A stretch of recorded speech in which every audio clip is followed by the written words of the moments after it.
போலீசாரை கத்தியால் தாக்கிவிட்டு தப்பி ஓட முயன்ற ரவுடியை துப்பாக்கியால் சுட்டு பிடித்த பெண் போலீஸ் உதவி ஆய்வாளர் கலைச்செல்விக்கு காவல் ஆணையாளர் அருண் வெகுமதி வழங்கி பாராட்டினார்.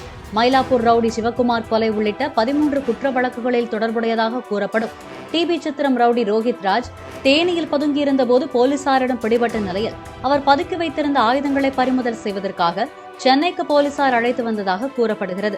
கீழ்ப்பாக்கம் கல்லறை சாலையில் வந்தபோது பாதுகாப்புக்கு வந்த சரவணகுமார், பிரதீப் என்ற 2 காவலர்களை கத்தியால் குத்திவிட்டு தப்ப முயன்ற ரோஹித் ராஜை எஸ்ஐ கலைச்செல்வி பிடிக்க முயன்றுள்ளார்.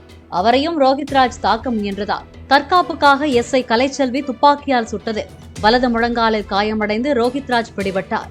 சுருண்டு விழுந்த ரோஹித் ராஜும் அவரால் வெட்டப்பட்ட போலீசார் 2 பேரும் அரசு மருத்துவமனைகளில் அனுமதிக்கப்பட்டுள்ளனர்.